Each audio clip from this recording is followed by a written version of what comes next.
Hello. How y'all doing? Good? Yeah. Really? You know, just going, well, that's how I was standing in line at Publix the other day, and I was buying bread and cheese, because that's what you eat when you don't have any money. And the two guys behind me, they're sitting there, they're talking shit about Sarah Palin being on the cover of one of the magazines there. And I'm not a big fan of Sarah Palin, whatever, but they're going, the only thing Sarah Palin's good for is making me a sandwich. That's what all women is good for, is making me a sandwich. I'm like, come on, guys, you know, we're not in the fucking 20s anymore, you know? And the thing that's the most fucked up about it is the only woman that's ever made these guys a sandwich is their mom. You know? It's bullshit, you know? I mean, come on, we gotta give it up for our women these days, you know? Like, give it up for the women now. I mean, come on, they've done a lot. Give it up for them. So women's rights is bullshit.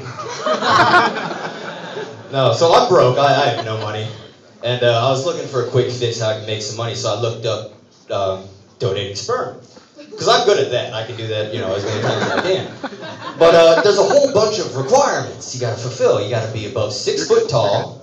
You gotta be a college graduate, a non-smoker, and you and your family both have to be in perfect health. I'm thinking, if you have all this shit going for you, why the fuck are you gonna be jacking off to a cup for money? So anyways, I got a job. I work at Steak and Shake. And it's a shit. Yeah, thank you. It's not that glamorous. When I got the job, when I go, I tell my friends, right? And if you go and you tell your friends you got a job in like the restaurant industry or any industry that sells anything, the first thing they say is, "Can you hook me up?" I make minimum wage. Minimum wage. Minimum fucking wage. I make the lowest amount of money deemed acceptable by the government to get paid. What the fuck makes you think I'd be hosting a potluck back there? But like I said, I work the drive-thru at Steak and Shake, and it's interesting because you hear a lot of fucked up shit, because people don't realize that as soon as you pull up to a little box there, we hear everything that you say. Because people be in there talking shit about you, right? They're going, well, they're dumb, of course. They work at fucking Steak and Shake. You think they're really gonna get the order ready? Are you kidding me? My favorite is, though, hearing parents talk, you know, argue with their kids and shit, right? They be going, no, you're not getting a large. You're not getting a large. No, you didn't finish it last week. You're not going to finish it this week. I'm not going to spend the money on you to get the large. No, I don't care if Jimmy's mom bought you a large last week. She's an alcoholic. You're not getting a large. Right? Because I said so. Because I said so. Because I said so. Because I said so. Because I said so. God damn it, I should have worn a condom. I went out the other day, actually, I bought a bag of condoms. I don't know if I'm probably going to jerk off to them before they expire. Y'all notice that shit? They have expiration dates on condoms, and they're always like 5 years off in the future, right? I'm thinking, that's not an expiration date for the condom, that's an expiration date for your life. That's the condom's way of saying, hey, you know, if you haven't fucked by May 2016, you know, fucking kill yourself.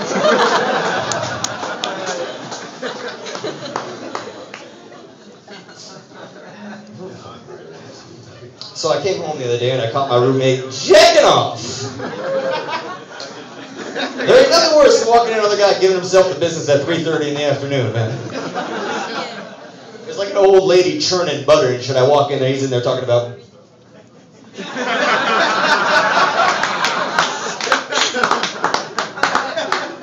You know, I'd rather walk in on a partial birth abortion. I mean, it was just fucking terrible. I remember seeing, you know, when I first started masturbating, I was, you know, it was roughly around the same time I saw my first porno. Guys, you ever seen your first porno? Yeah. Yeah? Nope. I got 3 guys here that haven't watched my first porno with. Anybody else who has seen your first fucking porno, please? The funny thing is, like, when you see your first porno, you got about 6 guys stuffed in on the couch, right? Everybody in there, they're all excited. They're popping in the VHS they stole from the older brother that stole it from their dad, right? We're going, shh. Well, shut the fuck up, goddammit.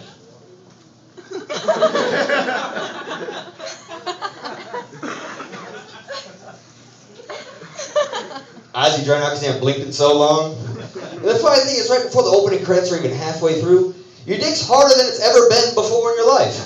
And it's not hard because you're watching porn, it's hard because you're about to be watching porn.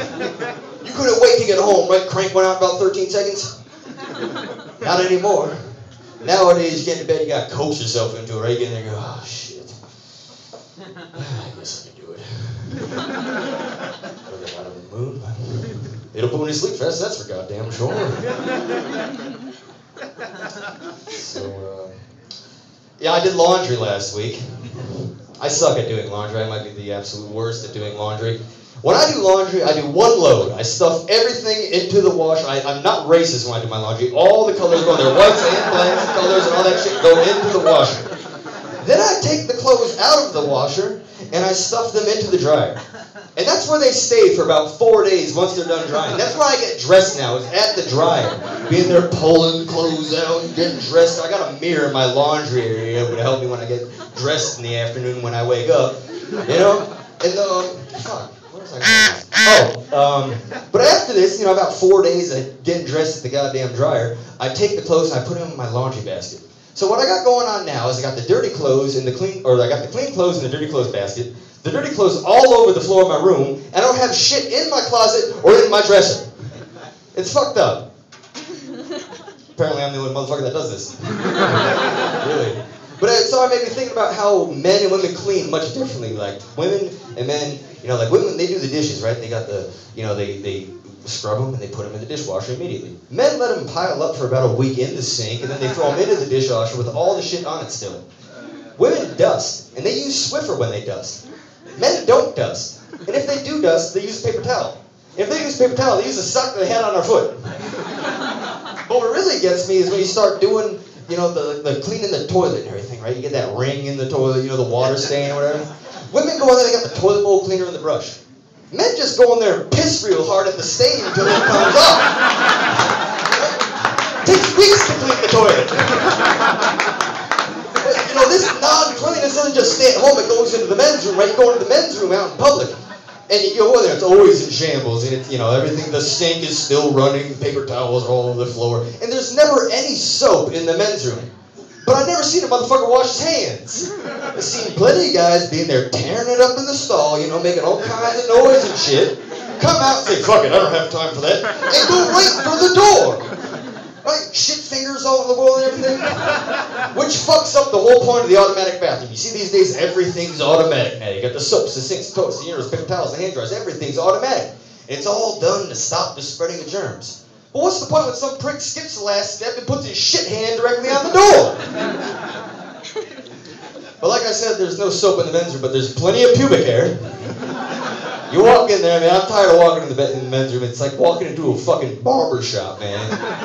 Step up to the urinal, it looks like someone just shaved their genitals right there. The urinal's got a beard going and everything.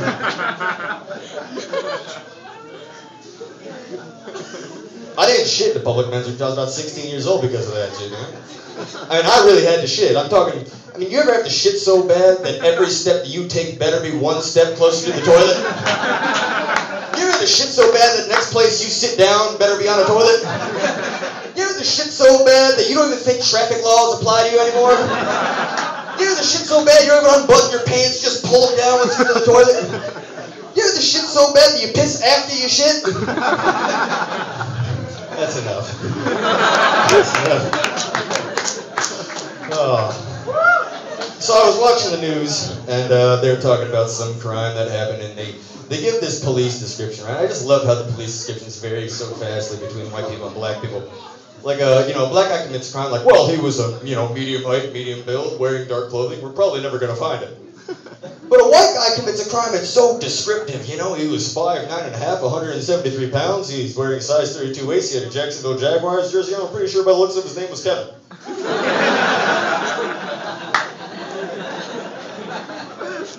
But I love, like, when whenever a crime happens in the community, they always go out and they interview one white person and one black person.